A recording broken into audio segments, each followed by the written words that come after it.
tous. Joie des retrouvailles. Bonjour, bonsoir.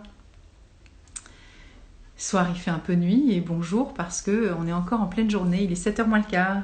Voilà, voilà. Bienvenue à tous et merci d'être présents pour ce nouvel endroit, cette nouvelle voilà, encore heure que l'on va passer ensemble autour de la procréation médicalement assistée avec mon amie donc Violaine Tewari qui va arriver tout à l'heure. Et voilà, je voulais évidemment, je vais consacrer de plus en plus de contenu autour de la femme et de la maternité et de la périnatalité puisque c'est vraiment ce que j'ai envie de faire. Et donc, merci d'être présent. Je me présente pour ceux qui ne savent pas, donc je vais faire coucou à tous ceux qui ont la gentillesse d'être présents et de se connecter. Donc voilà, je fais des fleurs de bac, enfin je les fabrique pas, hein, je fais du conseil en fleurs de bac et de la formation en fleurs de bac pour tous ceux qui ont envie évidemment de connaître leur histoire personnelle, de découvrir comment ils fonctionnent à travers les fleurs de bac. C'est un magnifique outil de développement personnel évidemment.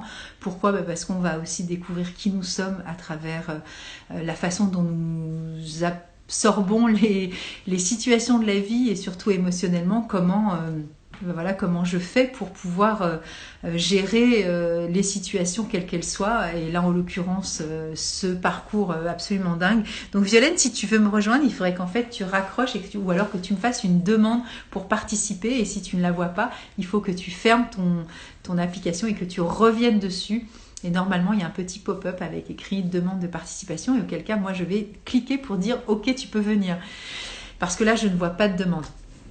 Et donc voilà, alors comment on va vivre nos émotions pour se découvrir à travers soi-même. Donc voilà, je vois ton invitation, je vais juste me présenter et puis après je vais pouvoir accepter.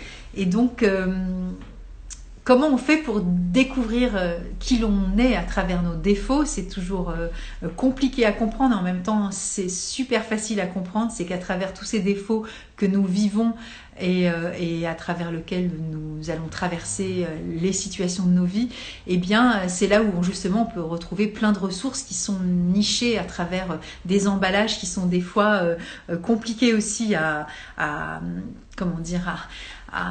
désemballer, on va dire, parce que c'est pas très confortable de voir qu'on pêche, que ça bute, que ça trébuche, que ça fait mal, que ça gratte, que ça grince, que ça pique et que c'est douloureux. Oui, mais c'est en attendant, c'est comme ça aussi que c'est le plus intéressant pour nous de grandir et d'évoluer sur Terre.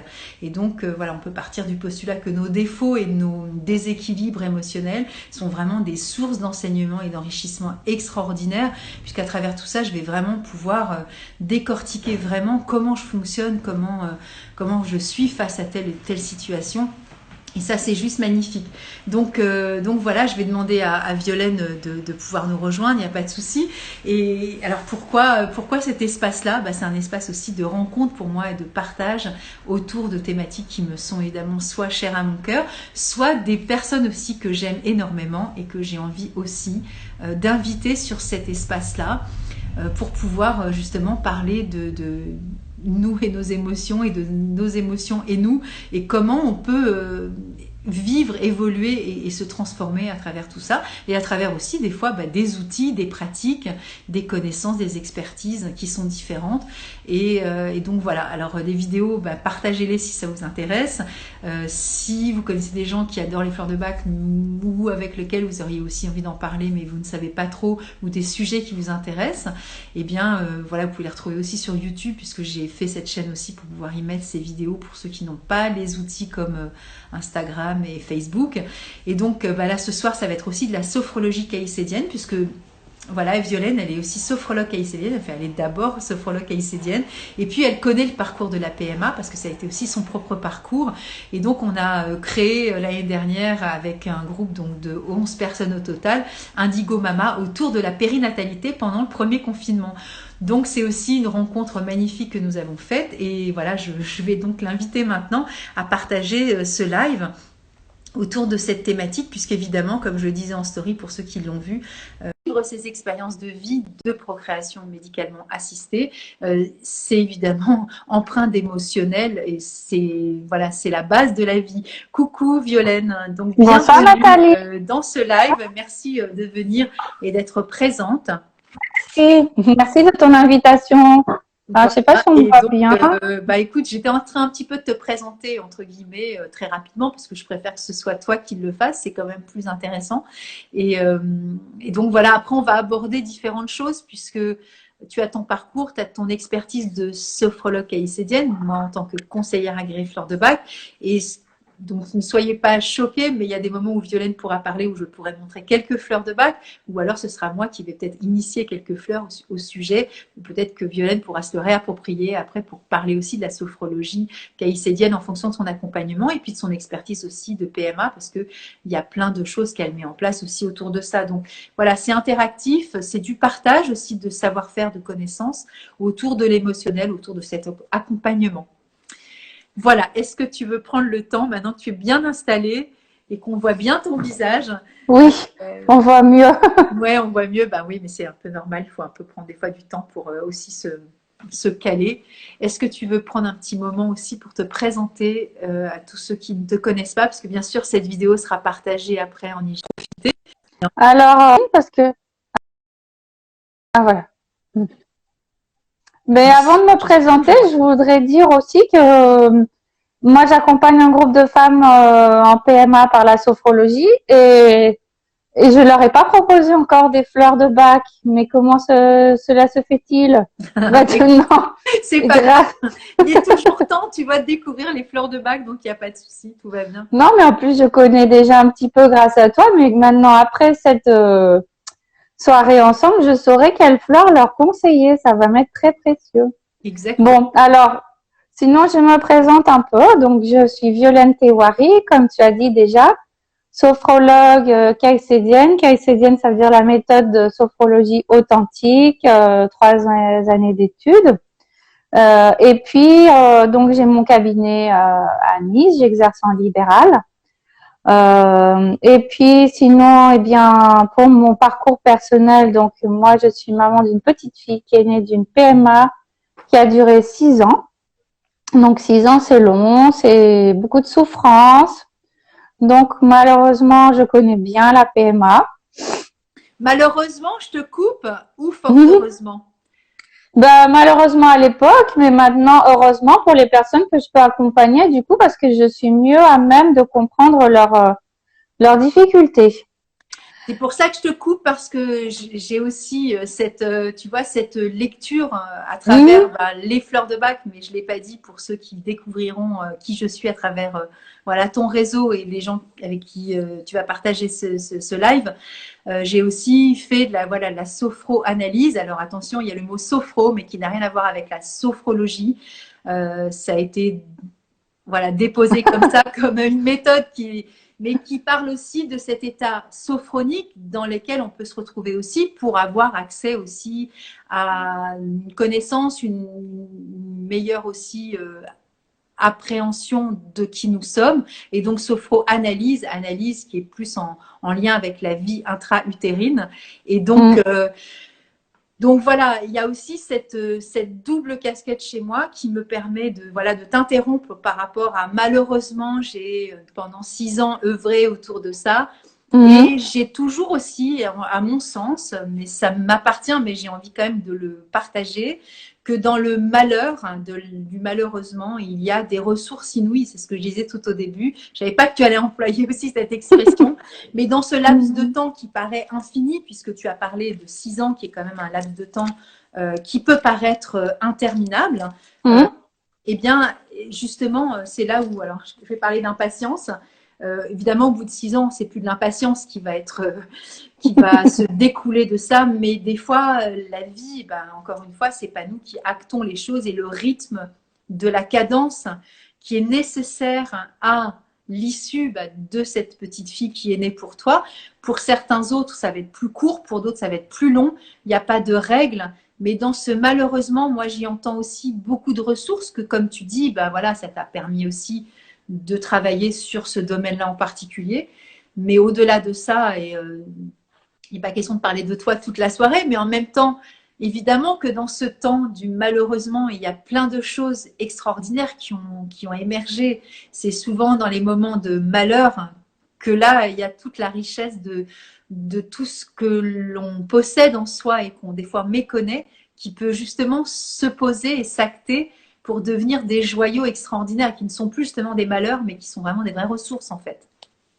Tout à fait, hein. C'est un temps de transformation quand même. 6 ans, ça nous pousse quelque part à aller au bout de nous-mêmes. Exactement. Là, on est un peu sans filtre, hein, sans l'ego, il en prend un coup aussi quand même, je pense. On n'est plus dans la toute puissance là.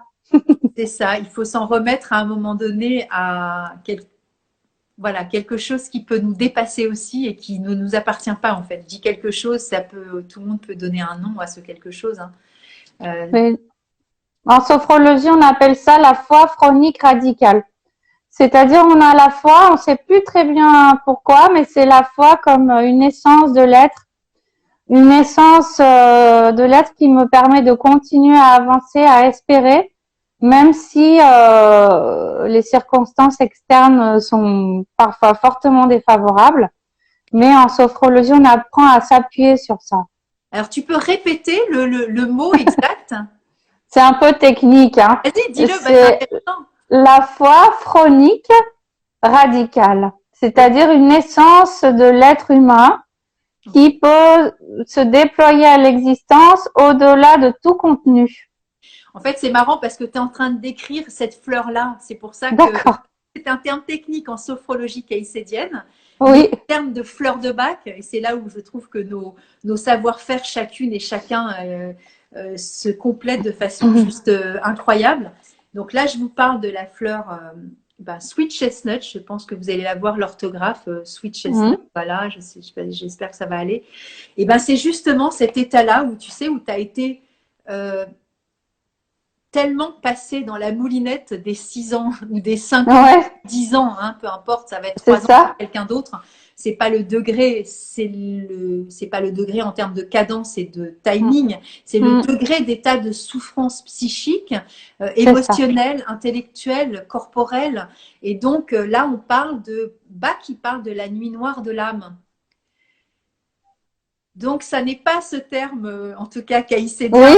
Voilà, mais ça veut dire la même chose. En fait, c'est vraiment, tu sais, il y a des moments où on a l'impression qu'on a tout essayé, qu'on a frappé à toutes les portes, qu'on continue, on persévère. Hein, on n'est pas dans ce manque de foi dont tu parles. Donc, c'est pas quelque chose d'intellectuel. Hein. Non. Mais à un moment donné, la souffrance et la torture mentale, l'angoisse et le non-issue de la situation est telle que tu as l'impression qu'il n'y a plus rien qui pourrait arriver et que, alors Bach, il peut même parler aussi de, entre guillemets, que même la mort ne pourrait pas soulager l'état de souffrance interne en fait. Hein. C'est-à-dire que c'est pas un état, entre guillemets, psychologique d'état dépressif, c'est pas du tout le sujet de la fleur. Hein. C'est vraiment plutôt quelque chose où tu sens que tu as touché le fond et que bah, tu y restes et qu'il n'y a plus cette petite lumière qui peut justement, où elle est là, elle est tellement ténue que tu te raccroches à ça, mais pour l'instant, bah, c'est vraiment, tu es dans le noir, quoi. C'est ça. Donc ça, c'est cette fleur qui va aussi des fois accompagner, tu vois, émotionnellement toutes ces personnes qui peuvent avoir besoin de tenir justement cette petite lumière et d'un seul coup, peut-être, comme tu dis, à un moment donné, aussi de lâcher prise, peut-être de s'abandonner à ce que tu appelles toi la foi radicale. Exactement. Oui, c'est ça, à quelque chose qui quelque part nous dépasse quand même. Hein. Ouais. Oui, ça fait penser à. Donc moi, j'accompagne les personnes en visioconférence. J'ai un cours collectif tous les mercredis soirs pour les personnes en PMA. Et ça me fait penser à un couple comme ça que j'accompagne. La semaine dernière encore, ils ont eu un échec à la prise de sang. Oui. Donc la grossesse était négative et ça, ben voilà, ils savent plus ce qu'il faut faire, quels examens il faut faire. Ils sont vraiment dans ce tunnel noir là dont tu parles. Et puis au bout du tunnel, un jour, il va y avoir une grossesse. Moi, j'en suis sûre. Et c'est vrai que je pense, ça rejoint un peu ce que tu disais en début de conversation. Le fait que moi, j'ai eu ces 6 années-là, eh ben, je peux leur dire, tenez bon, parce que ça va marcher, je vous le dis, sans faire le prophète, hein, mais il faut tenir, parce qu'au bout du tunnel, il va y avoir la grossesse. Alors, tout le monde ne réussit pas, Non. mais voilà, il faut pas lâcher, quoi. Et Voilà. après, ça, c'est le plan de l'âme, à mon sens. Euh, Mm, euh, je parle souvent dans les lives de cette croyance qui m'appartient, mais qu'effectivement, j'ai choisi aussi mes parents pour m'incarner. J'ai évolué en tant que femme ou en tant qu'homme. Et dans le plan de mon âme, bah, j'ai su à un moment donné que je passerais certainement par des choix et des chemins de vie qui me feront évoluer. Et mm, cette évolution passe par certaines épreuves pour chacun. Et pour certains, ça va être le manque d'argent, ça va être le manque affectif, ça va être la profession, la maladie, la mort. Et le désir d'enfant fait partie aussi de ce chemin de l'âme pour évoluer. Et il y a effectivement une partie de soi qui est en connexion avec cette connaissance et Et, intrinsèque auquel on n'a des fois pas accès et des fois on sait que c'est juste et que ça va arriver. Alors, par rapport à ce découragement, il y a aussi Gentiane que tu peux évoquer dans ce groupe de paroles qui n'a rien à voir avec Sweet Chestnut, mais qui peut être un découragement ponctuel, tu vois, quelque chose qui peut nous empêcher ponctuellement d'avancer parce que on se sent découragé, on est déçu, mm, c'est encore une fois, ça fonctionne pas. Donc, je dirais, c'est un peu plus light, entre guillemets, que Sweet Chestnut. mhm. Mais bon, après, c'est chacun qui voit ce degré, tu vois, émotionnel. Bon, ça, c'est Gentiane, je sais pas si on voit bien, c'est Gentian. Alors, je montre les fleurs pour l'orthographe, pour ceux qui ont envie aussi d'acheter, pourquoi pas les fleurs pour être accompagnés. Mais Gentiane, ça va accompagner toutes ces personnes, tu sais, qui peuvent être très vite déçues, négatives, en disant, voilà, ça n'a encore pas marché, et du coup, qui peuvent être défaitistes, mais qui vont quand même persévérer, mais là, qui ont envie de lâcher sur la persévérance. Mais c'est un état d'esprit, en fait, qui va les aider aussi, des fois, à rebondir pour ne pas lâcher l'affaire, comme tu dis, et de se dire que, voilà, il peut y avoir une issue favorable. Oui, il faut beaucoup de persévérance pour parvenir. Des fois, il y a des personnes qui ont de la chance, ça marche du premier coup, hein. Mais malheureusement, c'est Il n'y a pas pas de règle. souvent le cas. Et la persévérance est une qualité essentielle pour réussir un parcours en PMA. Je fais juste un tout petit aparté, puisque c'est pas qu'on est entre nous, mais je vois, il y a un monsieur qui s'est connecté qui s'appelle Prakar, c'est le cousin de ma fille qui est en Inde. Waouh, génial! Alors, on a des auditeurs en Inde, je ne sais Bah, tu pas lui fais si. coucou, bah, c'est une aparté magnifique. Voilà, hello Prakar. Tu peux lui dire Voilà. dans s'il a ou en anglais, je ne sais pas comment tu communiques. Je pense qu'il parle très bien l'anglais parce que c'est un jeune homme qui fait des études d'ingénieur, donc il Alors doit dis-lui très bien bonjour parler. peut-être en anglais et dis-lui que tu l'as vu, il sera peut-être content, tu vois. Je pense que toute la famille en Inde là-bas est en train d'écouter la vidéo, donc Namaste, sab logon ko. Bon, un petit bonjour en hindi, voilà. Bon, Bah justement, peut-être si tu as envie, c'est une aparté qui fait partie aussi de ton histoire, il te fait coucou, c'est gentil. Euh, peut-être qu'il faut que tu racontes aussi cette histoire, peut-être de l'Inde, alors, pour le coup. ben oui, puisqu'on est parti là-dessus. Hein. Moi, j'ai vécu 4 années en Inde. Donc, c'est un pays qui m'a toujours beaucoup fascinée. J'ai appris là-bas le yoga, la méditation. C'est une culture vraiment à part, mais moi qui m'a beaucoup enrichie et qui a joué un rôle important, je pense, dans mon parcours pour devenir sophrologue. Puisque j'ai fait une reconversion. Avant, je travaillais dans des organisations humanitaires. Et puis ensuite, à un moment, ça avait plus de sens, plus trop de sens, et j'ai éprouvé le besoin d'aider plus les personnes de manière plus profonde, j'ai envie de dire. Et j'ai trouvé dans la sophrologie une méthode parce que le docteur Caicedo, qui a fondé la sophrologie, il avait été en Inde, il avait été au Japon, il a étudié différentes méthodes, et ensuite il a fondé cette belle méthode-là. Ok. Et j'ai trouvé que ça rejoignait bien aussi mon parcours personnel, puisque ça doit faire un peu plus de 20 ans, voire un peu beaucoup plus, que je pratique la méditation, le yoga et tout ça. Oui, ça Donc c'est un chemin de vie en fait, tout à fait. comme tu dis. C'est pas des choix qu'on peut faire avec le cerveau, c'est des chemins de cœur, de vie. En Et fait, on est né, voilà.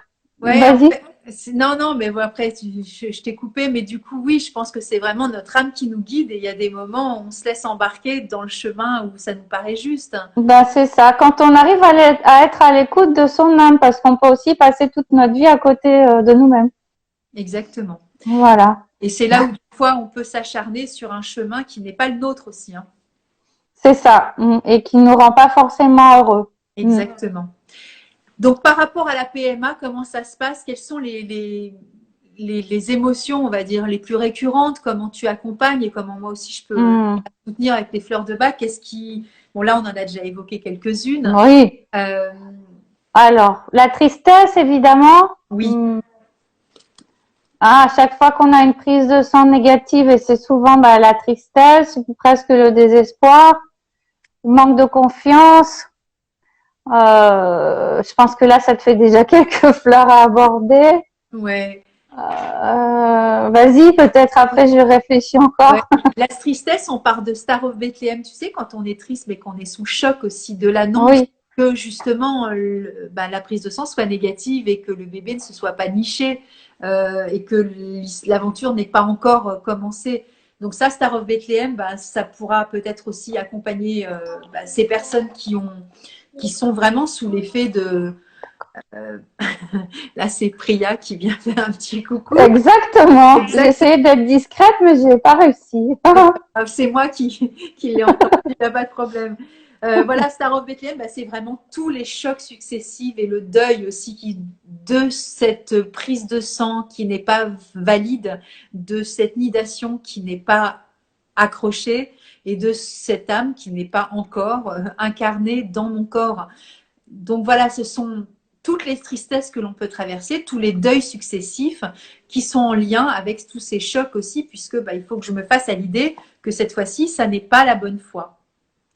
Alors après, il y a peut-être aussi quelque chose à voir au niveau de l'ascenseur émotionnel. Parce qu'un coup, là, j'accompagne une dame, par exemple, la semaine dernière, on lui a annoncé que c'était probablement une grossesse extra-utérine. D'accord. Et puis en fin de semaine, on lui a fait une échographie et on lui dit que finalement peut-être c'est encore possible, mais qu'il faut qu'elle revienne encore samedi parce que peut-être la grossesse s'est quand même arrêtée. Donc là, je ne sais pas quelle émotion on peut mettre derrière ça.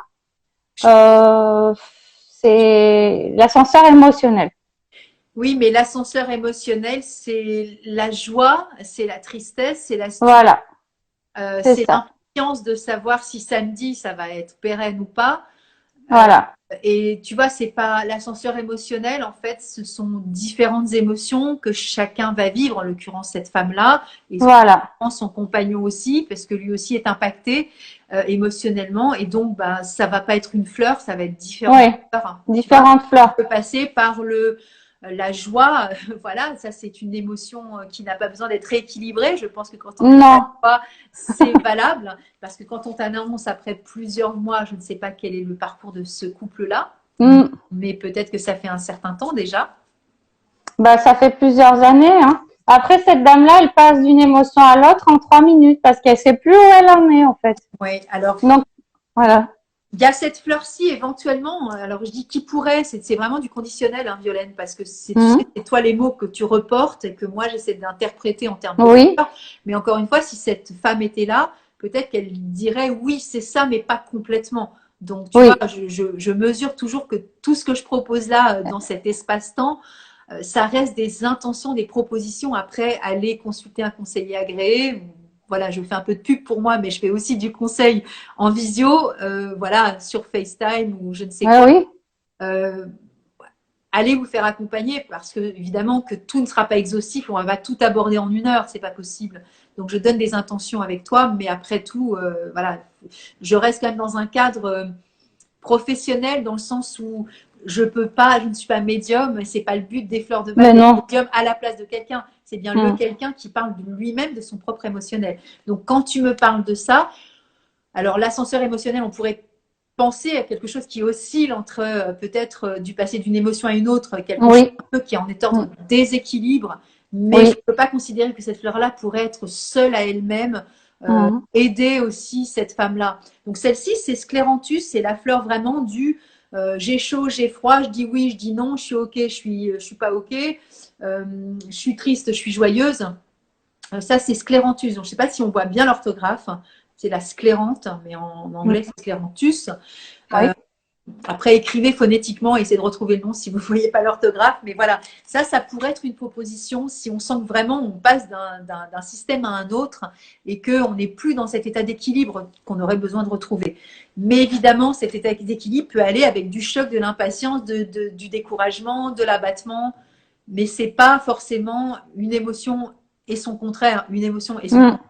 Ça peut être plusieurs émotions qui fait que cet ascenseur émotionnel, elle peut être aussi très désagréable à vivre. Et puis déjà aussi sur le plan, il y a de l'hormonothérapie, donc Oui. on est d'accord. Donc à partir de ce moment-là, l'ascenseur émotionnel, de facto, avec l'ajout des hormones, va faire cette espèce d'oscillation qui de toute façon, nous, chez les femmes, est déjà extrêmement présente, mais là va prendre des proportions des fois extrêmement décuplées, on est d'accord. Complètement. Plus que ces femmes-là, elles prennent des traitements hormonaux à haute dose. Voilà. Quand le résultat est négatif, on arrête le traitement hormonal, donc il y a une chute hormonale. Enfin, c'est vraiment le grand 8, quoi. C'est le grand 8 et du coup, il peut y avoir aussi, alors c'est pas la fleur que j'avais préparée en intention première, entre guillemets, j'ai préparé toujours des fleurs, mais bon, ça évolue en faisant des conversations, mais mustarde, c'est vraiment la fleur, alors je cherche l'orthographe, bon, mustarde, c'est de la moutarde, hein, c'est pas très compliqué à écrire, c'est M-U-S-T-A-R-D, je sais pas si on voit là bien. Mustard, c'est vraiment la fleur du j'ai un coup de blues, où je suis en espèce d'état où j'ai l'impression de vraiment vivre un état de dépression ou de coup de spleen ou de coup de vague à l'âme. Enfin, on appelle ça comme on veut, peu importe, c'est avec le vocabulaire évidemment que chacun va donner. Mais c'est ça, c'est-à-dire que ça me tombe dessus ou alors c'est présent, mais j'arrive pas vraiment à identifier. Et donc, dans la non-identification, des fois, je ne peux pas faire forcément référence à l'hormonothérapie ou à mes propres hormones. Et du coup, je vais dire, bah, je ne sais pas ce que j'ai. A priori, je suis heureuse, tout est OK, mais j'ai un gros coup de cafard où ça ne va pas bien en ce moment. Et c'est vrai que sur le parcours de PMA, sur les 6 ans, si je parle de ton cas, puisque c'est difficile de parler de toi, est-ce que sur les 6 ans, tu as eu des coups de blues récurrents? Pas forcément. Il y a des moments de joie aussi, il y a des moments de...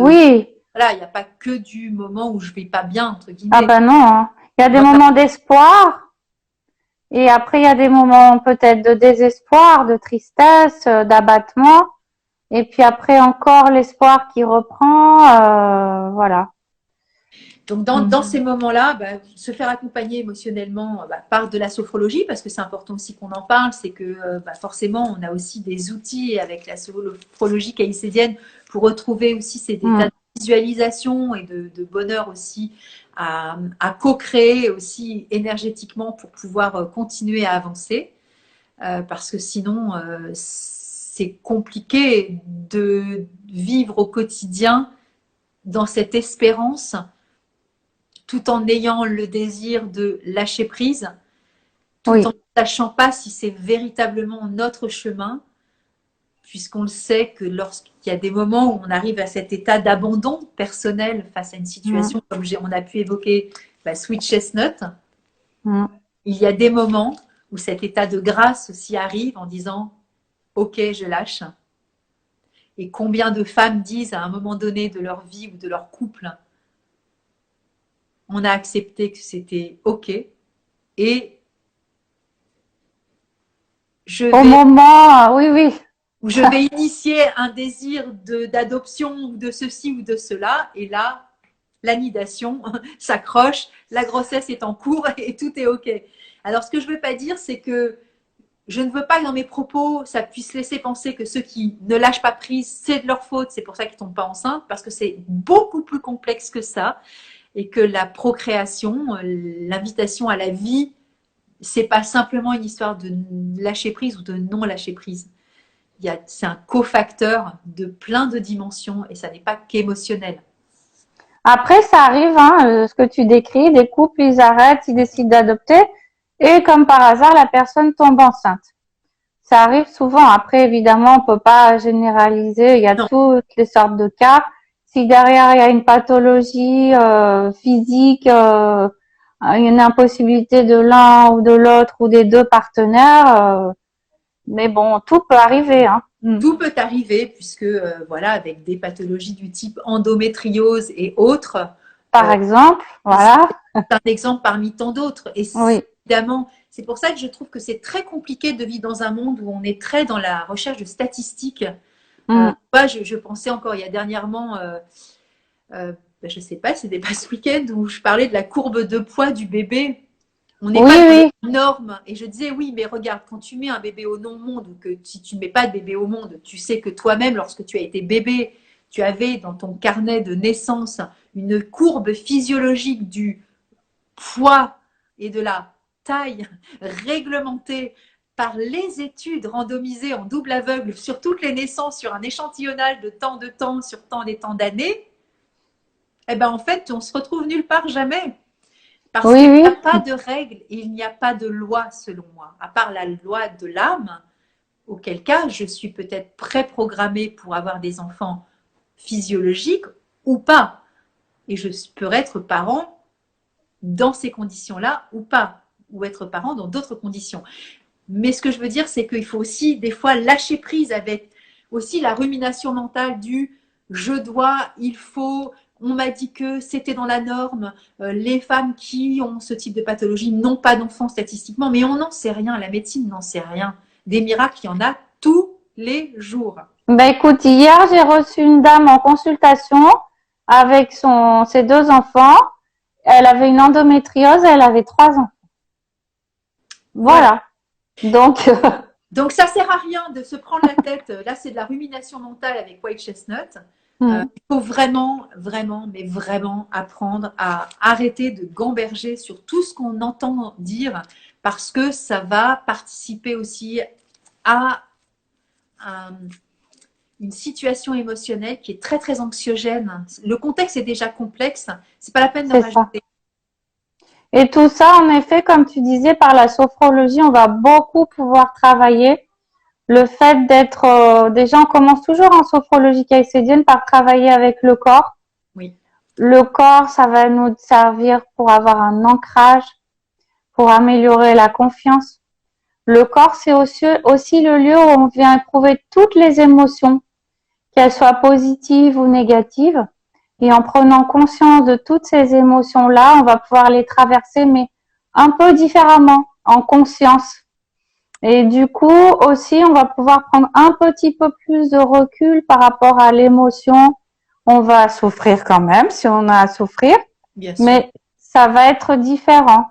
Là, cette dame dont je te parlais qui soupçonnait la grossesse extra-utérine, on a fait donc la séance hier soir et elle pleurait, elle riait, elle pleurait et au bout d'un moment, eh bien, elle a réussi à se reconnecter à elle-même, à son souffle, à son être, à sa présence, à mettre de côté, ne serait-ce que pendant 20 minutes, le temps d'une petite séance, sa PMA. Et ben, c'est une bulle de vie, une bulle de respiration qui lui permet de se recharger derrière pour continuer un parcours qui peut être encore compliqué par la suite. Hein. Mais je voulais quand même par là, je voudrais juste te dire, peut-être pour toi c'est très clair, mais peut-être pas pour toutes les personnes qui vont nous écouter, que la sophrologie n'est pas de la relaxation. Oui. Mais c'est une découverte de soi et des fois les personnes sortent de la séance pas très bien, mais ça leur a permis de vivre ce qu'elles ont à vivre avec un autre regard et de prendre un peu de recul par rapport à ce qu'elles vivent et d'être présente à elles-mêmes de façon différente. Voilà. Mais j'aime beaucoup tout ce que tu dis, Nathalie, sur le plan de l'âme, pourquoi on est là, ça résonne bien en moi aussi.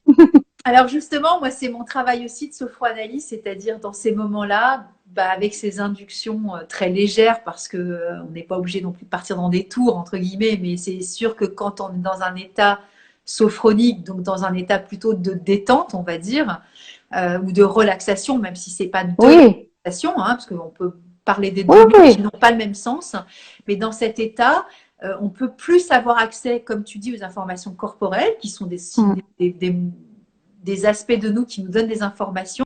Et puis, justement, comme tu dis, aller se reconnecter à sa conscience. Alors, sa conscience, ça peut être le corps, mais ça peut être aussi des parties de nous, justement, de connexion avec l'âme. Alors, c'est compliqué de se dire qu'on va se connecter avec son âme. On n'en sait vraiment rien si c'est vraiment ça. Mais à partir du moment où on a des fois des réponses, en tout cas, ou des moments de... Alors, c'est des mots qui ne veulent rien dire, mais les états de pleine conscience, les états de conscience, les états de connexion, peu importe le mot qu'on va y donner. Mais dans ces moments-là, on peut aussi arriver dans cet état de tranquillité, de sérénité, d'apaisement, de quiétude en fait. Où là, où tout est calme, où il n'y a plus de peur, où on sait qu'on peut être accompagné avec cette source qui est en nous. Alors voilà, cette source de cette sagesse, ça peut être aussi son brin d'ADN, ça peut être en relation avec sa généalogie, ça peut être sur son plan d'incarnation, ça peut être sur le futur. Toujours est-il qu'à un moment donné, on peut aussi avoir des connexions avec cette connaissance qui est un peu plus élargie que moi, ici et maintenant, j'ai pas d'enfant. Mais écoute, Nathalie, ce que tu dis, ça résonne énormément parce que je sais pas si on en a déjà parlé ensemble, mais en sophrologie, on va aussi à la rencontre de notre âme. Mais l'âme, comme on peut pas la toucher, on va quand même essayer de s'en approcher. Pour ça, on utilise beaucoup les sons, Oui. la vibration. Et en effet, on arrive à cet état de vide, mais un vide qui est plein, plein de la présence de soi, mais d'une présence d'un soi plus grand que le petit soi, hein, avec nos petites attentes mentales qui sont souvent déçues. Oui, mais en même temps, je Voilà. te coupe, mais en même temps, c'est par là qu'on initie l'apprentissage de ce que nous sommes venus chercher au monde. Voilà. C'est à travers cette soi-disant petitesse qu'on nomme l'ego, etc. Eh bien, c'est comme ça qu'on apprend à vivre. Donc, il n'y a pas à le dénigrer et de se dire que c'est mieux et d'être cool que d'être que dans son âme. Il y a des moments où on est confronté à ça et c'est que comme ça qu'on apprend.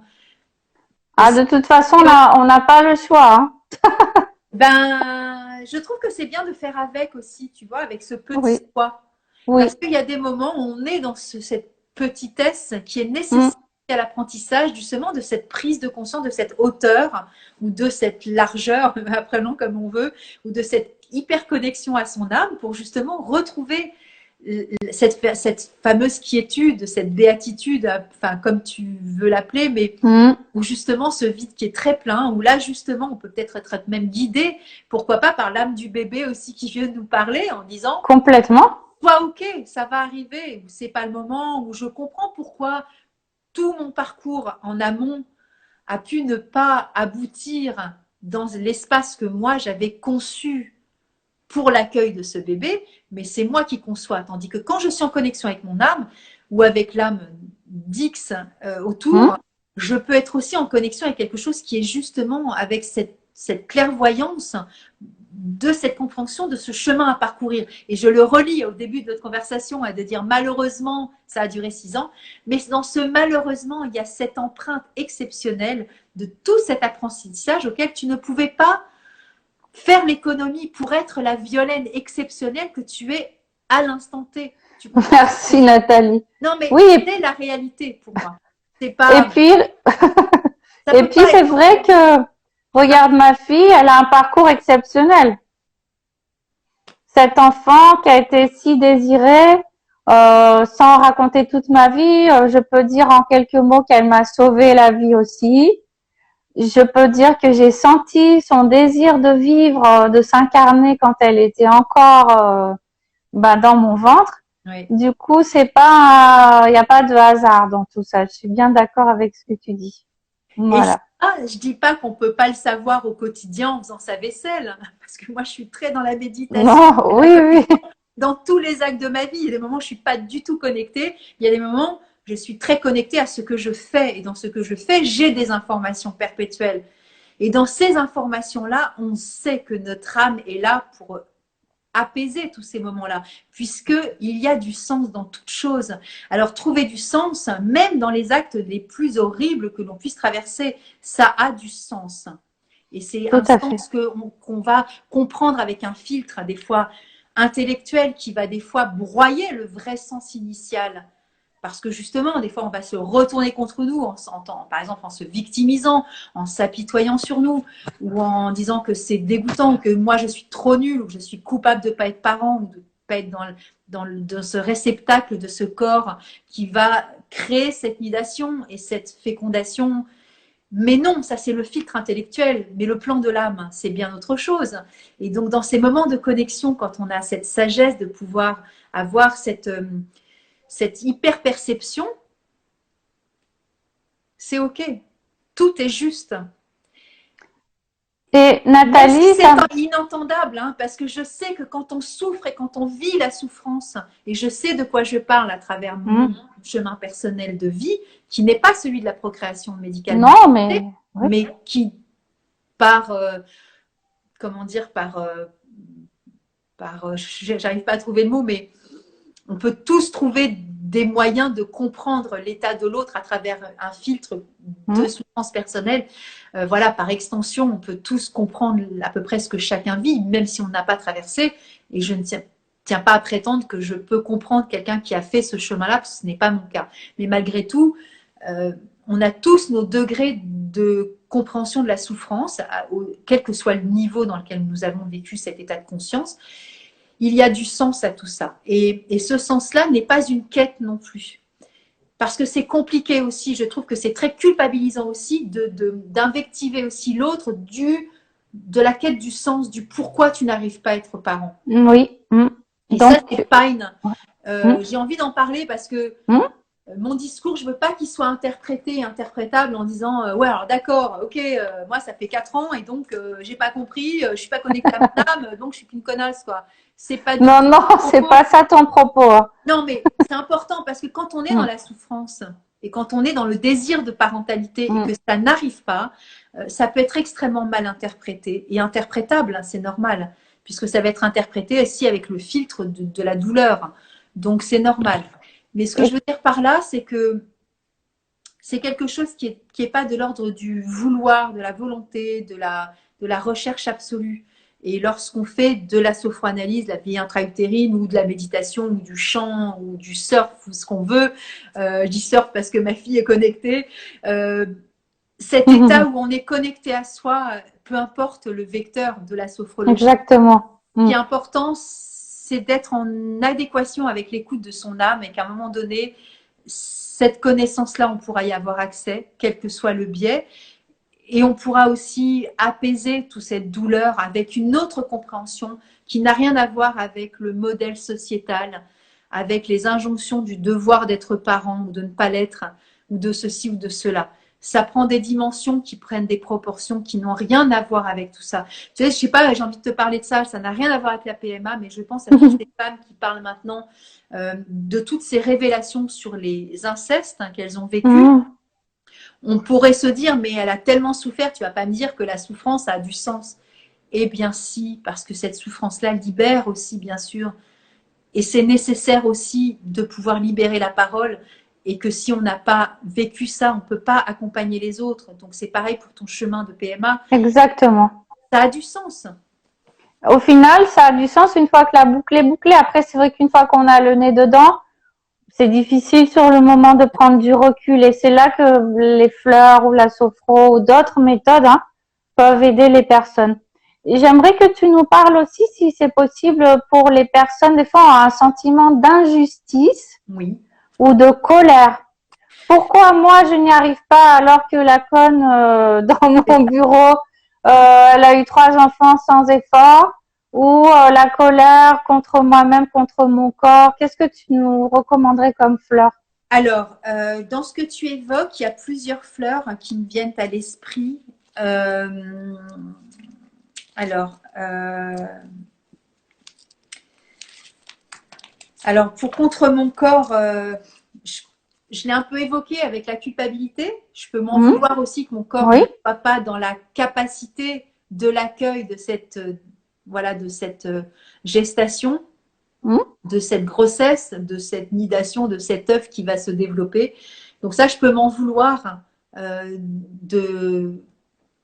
d'être coupable de ne pas être ce bon corps-là ou de ce bon terreau fertile pour accueillir. Mais ça, c'est encore une fois un filtre qui est d'une croyance que l'on a.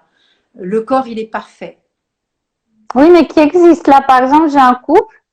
Donc, c'est le monsieur qui a un problème. Oui. Et je suis sûre qu'il culpabilise quand même de pas pouvoir donner satisfaction à sa femme. Donc, ça peut peut-être lui faire du bien. Peut lui faire du bien, mais on Voilà. sait qu'il y a aussi des plans B, puisqu'il n'y a pas que la procréation avec le spermatozoïde et l'ovule de la Oui, mais c'est ce qu'ils font, hein. Voilà. Mais ils ont fait appel à un don, mais même avec le don, c'est intéressant, c'est que même avec le don, alors que la dame n'a pas de problème, ça ne fonctionne toujours pas.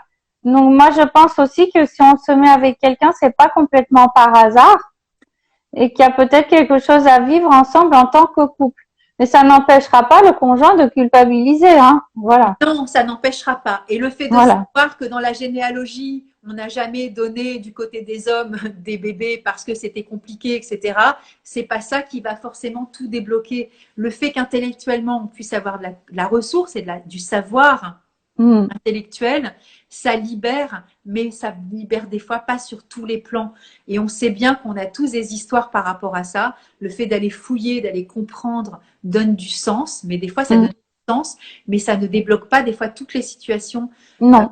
Des fois, ça peut être aussi de l'alimentation, ça peut être de l'ostéopathie. Oui.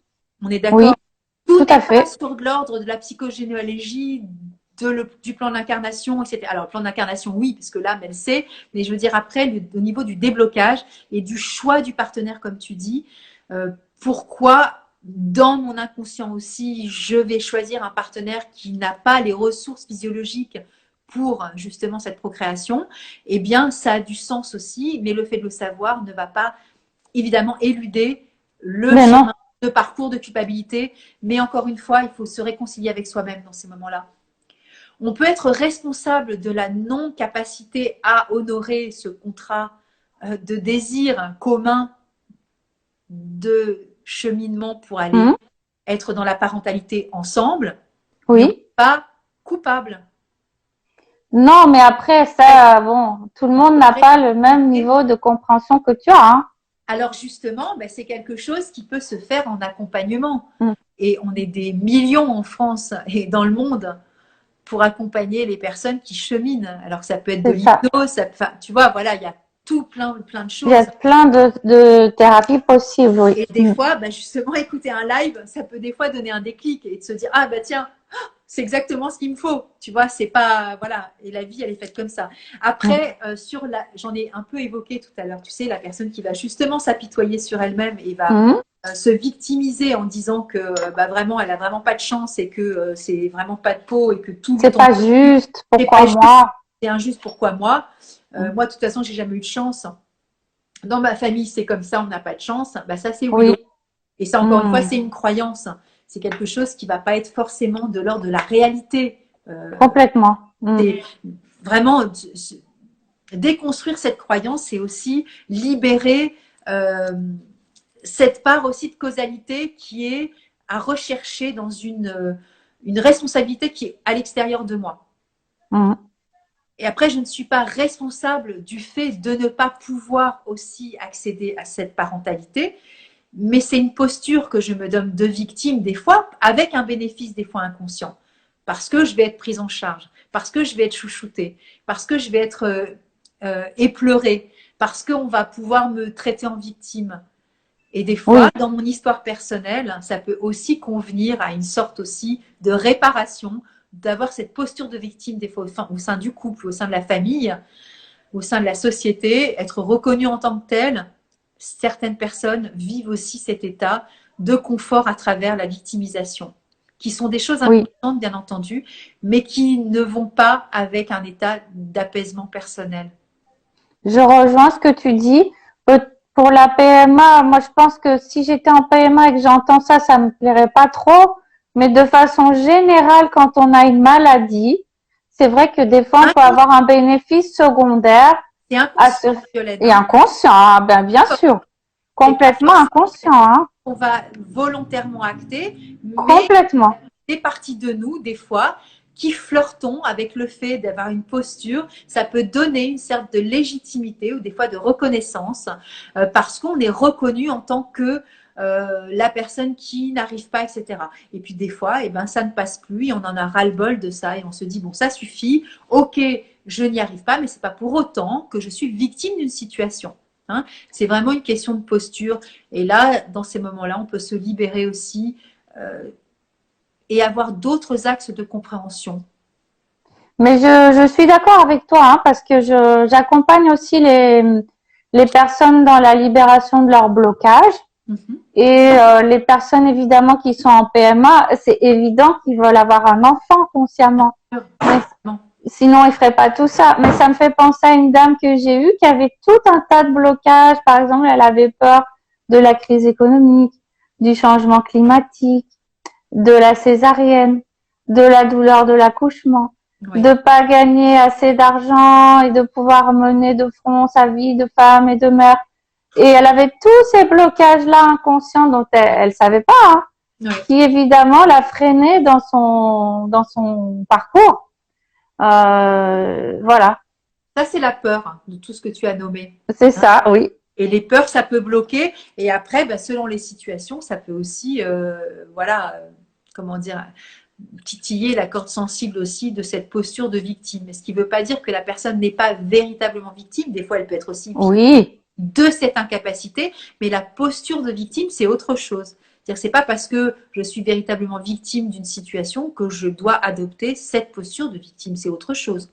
C'est ça. Là, on parle vraiment d'une attitude psychique générale qu'on peut garder tout au long de la vie, en dehors d'un parcours PMA. Hein. Bon, on a une petite invitée là qui essaye de se montrer à la caméra, mais j'ai pas trop envie qu'on la voie parce qu'après ça va aller sur les réseaux sociaux. Voilà.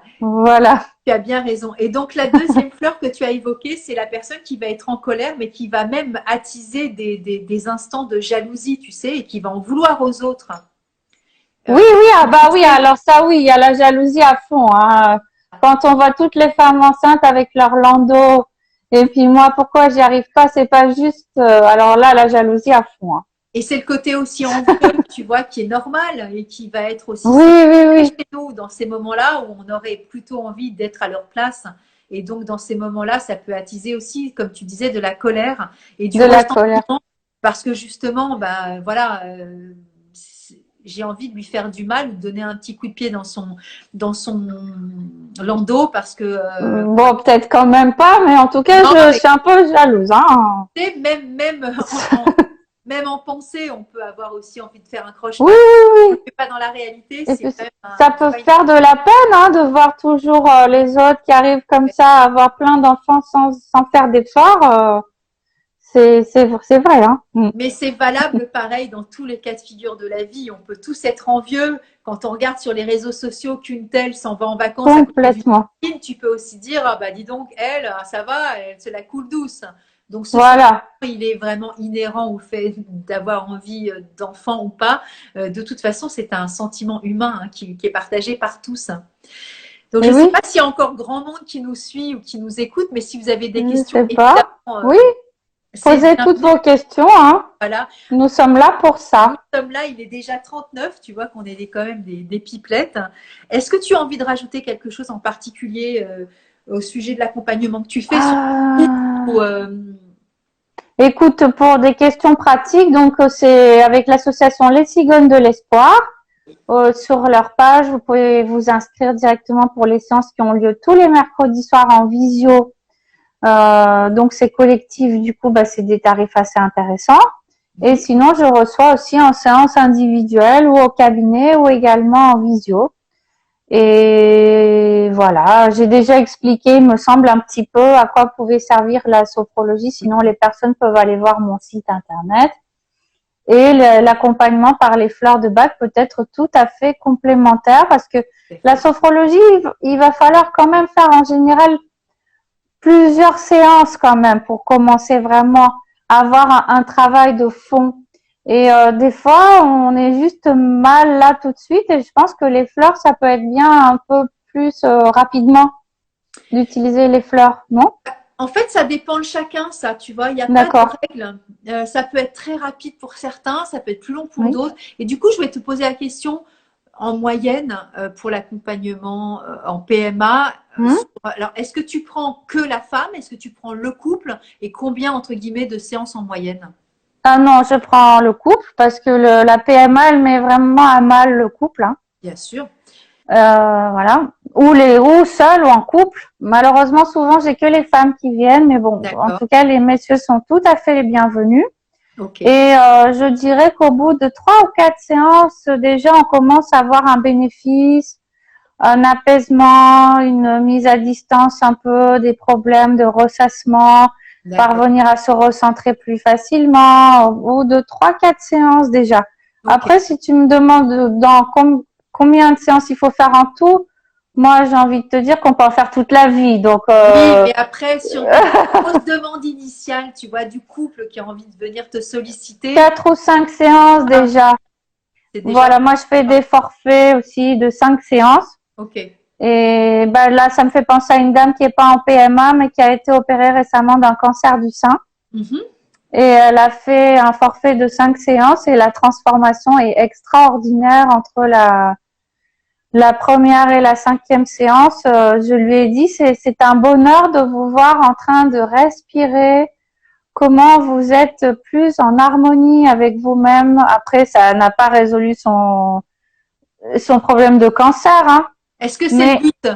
non, ben non, mais quelque part, elle s'est offert un moment pour elle que peut-être de toute sa vie, elle ne s'était pas offert ce temps, ce regard pour elle, ce temps de respiration, de vie. Et quelque part, ça lui a permis, et ça rejoint un peu ce que tu disais, par une expérience négative, de la transformer pour en faire quelque chose de positif. Tout à Si fait. on peut éviter de passer par des expériences aussi douloureuses, c'est mieux, évidemment. Il n'y a pas de ni moins bien ni mieux. En Voilà, fait, Violaine, c'est toujours pareil, hein. C'est comment tu vas lire ton expérience. voilà, Quoi, tu vas le quantifier en mieux, en moins bien, en génial, en c'est nul. c'est Mais ça. c'est une question, ça c'est ton filtre qui va te permettre de juger, d'évaluer, de jauger ton expérience. Oui, Mais ça reste ton filtre. L'expérience, tout elle à est. fait. C'est nous qui disons L'expérience, elle j'ai est. un cancer, mon Dieu, mais on n'en sait rien. Et c'est ce que dit Bach, tu vois, sur la maladie. Hmm, Il disait ne t'arrête pas au nom de la maladie, ça n'est qu'un nom. Alors bien sûr, c'est quand je dis ça. ça face à une femme qui a un cancer ou celle qui a un orgelet, tu vas dire tant tu déconnes, tu vas pas Ouais, faire c'est ça. pas pareil. Voilà. Hmm. Oui, mais en même temps, c'est une manifestation corporelle comme une autre. Complètement, C'est nous qui complètement. décidons qu'un cancer, c'est ceci. Alors bien sûr qu'il y a encore une fois des statistiques qui rentrent dans la phase du ceci, du cela. Je ne vais pas nier les faits. Évidemment, je ne suis pas inconsciente. Mais malgré tout, quand je disais qu'il y avait des miracles tous les jours, on parlait de PMA, mais il y a des miracles sur des rémissions, sur tout type de pathologie sur la Terre. Tout à fait. Oui, oui. Nous sommes bien d'accord. À Hmm. partir de ce moment-là, le filtre que je vais mettre moi avec mon évaluation personnelle du c'est nul, ce serait mieux si j'avais pas de souffrance, C'est ben, pas je vais te dire, juste. Pourquoi moi? oui, mais en même temps, Voilà. finalement, c'est aussi à travers tout ça qu'il y a des moments, c'est peut-être le seul moyen pour nous d'évoluer. Eh ben oui, moi, cette femme, par exemple, je ne sais pas si elle se serait lancée comme ça dans la sophrologie autrement. Alors, Euh, à travers l'astrophologie, et c'est ces instants, comme tu disais, peut-être qu'elle s'était jamais accordé ces moments personnels justement de quiétude. c'est ça. Et ben Exactement. peut-être des fois ça suffit aussi pour guérir des parties de soi-même, tu vois. Et enfin, je trouve qu'il n'y a pas à juger et à quantifier tout ce qui fait que je prends conscience. Hmm. Prendre conscience, il n'y a pas des degrés dans la prise de conscience, que je trouve que tout est OK dans la prise de conscience. Et si ça passe par 5 séances de sophrologie pour choyer qui je suis, mais alléluia, mais il y a quelqu'un d'autre qui va dire ça va être rempoter mes fleurs du jardin. Et il y a Ben, bien sûr. ouais, mais ça c'est nul parce que c'est du jardinage, parce que moi j'ai fait de la sophro. Non, je veux dire, on s'en Mais fout, tu non, vois. mais il faut pas. Oui, on va pas être en plus dans le jugement des On gens. n'est pas là pour essayer d'évaluer sur des échelles quantitatives, pareil, randomisées en double aveugle, qu'est-ce qui est mieux, le jardinage ou la sophro? Ah ben non, hein, nous on n'est pas là pour juger les gens. Chacun trouve l'outil qui lui convient le mieux, qui est en harmonie avec lui, évidemment. Exactement. Et toutes les expériences vont être bonnes aussi pour nous accompagner sur ce chemin expérimental qui fait que, voilà, je vais traverser ce que je dois comprendre, mais ça m'est C'est propre. ça, Et donc, c'est ça, voilà, complètement. la On lecture, a, tout, en fait. Tout est bon pour apprendre et pour évoluer. on attend les questions, hein? Eh ben, écoute, il est moins le quart. Ça fait déjà, bah, je pense que personne n'a envie de poser des questions. Tout le monde va bien. Non? Tout va bien. Alors, Bon. Moi, en tout cas, je diffuserai la vidéo, j'enverrai le lien aux personnes qui pratiquent avec moi les mercredis. Et je te dirai, tiens, quels sont leurs retours, leurs expériences avec les fleurs. Je pense que ça sera intéressant de poursuivre l'échange. oui, alors voilà, encore une fois, ça reste des échantillonnages. Comme toi, tu as donné quelques petites choses qui concernent aussi la sophrologie.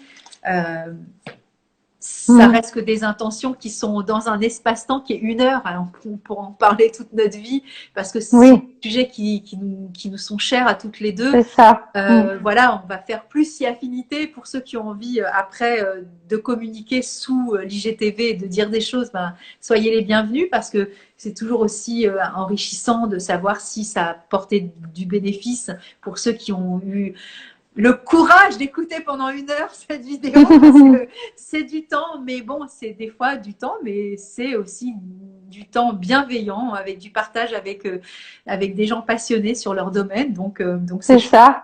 ça. Oui, C'est oui. cool. Et puis, n'hésitez pas à nous écrire pour nous poser des questions, nous faire vos remarques. Exactement. Voilà, on est à votre disposition. En tout cas, moi, j'ai bien apprécié ce moment avec toi, Nathalie. Et je Moi te aussi, remercie encore de ton amitié, de tous les moments de partage qu'on a en dehors de Instagram aussi, hein. Voilà. tu as raison, merci beaucoup. Et c'est cher, je veux dire, c'est cher. Oui, c'est cher à mon cœur et c'est chouette aussi de partager ces moments-là ensemble. Et les Voilà. personnes qui viennent Moi se aussi. connecter, voilà, on a tellement besoin d'être en lien et d'être en amour les uns avec les autres, hein, avec Ok, cette année oui. de dingue. Hein. On va fêter notre anniversaire dans pas longtemps. Ah là là, arrête, C'était on le n'en peut 11, plus. tu vois, c'était le 16 ou le 17 mars l'année dernière. Mais oui, mais tu vois, mais ça, est-ce qu'on aurait fait l'économie émotionnelle et de cette granditude dans laquelle on se trouve maintenant si on nous avait dit, je crois qu'on en a parlé il n'y a pas longtemps, Ah, si on nous avait dit il y a 4 ans, tu verras, en 2020, tu seras immobilisé pour 1 an chez toi, arrête. tu aurais dit non, mais t'es une grande malade. Et qu'est-ce que tu me conseilles là? Parce que moi, j'ai pas envie d'être confinée encore ce week-end. Qu'est-ce que tu me conseilles de prendre? J'en ai marre, hein. Alors, t'en as marre comment? C'est toujours pareil, t'en as marre impatiente, t'en as Ouh, marre j'en ai courageux. marre. J'ai envie de tout faire péter là, de sortir, de T'as envie de d'arracher péter les mon plombs. masque, de crier dans la rue, de prendre les gens dans mes bras, de sortir. Qu'est-ce que tu me conseilles de Alors, prendre? peut-être Cherry Plum, c'est la fleur justement où on va péter les plombs, où on n'en peut plus, on a envie Ah d'exploser. oui, Tu sais, ça me fait penser aussi, alors c'est du pruné mirobolant, Cherry oui, Plum, oui, et on parle souvent de pétage de plomb, tu vois, un peu comment elle s'exprime, hein, cette fleur, avec voilà, oui, ce côté jaillissement. Et ben, en fait, c'est aussi ce printemps qui a aussi envie d'éclore, parce que tu vois, on est au mois de mars, c'est dans quelques jours le printemps, mais le printemps a c'est déjà ça aussi. commencé depuis Oui, plusieurs semaines. Hein. Et donc là, ben, c'est aussi cette énergie qui a envie de sortir, c'est normal.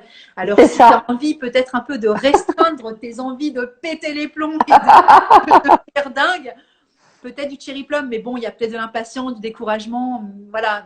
Mais bon, Bon, après, je gère, mais bon, mais oui, j'ai envie de dire que les sophrologues aussi, des fois, on en a marre, bien qu'on sûr, n'est pas toujours calme, comme tout et le monde, qu'on a le droit, bien sûr. voilà, parce qu'on Mais est oui, des êtres humains.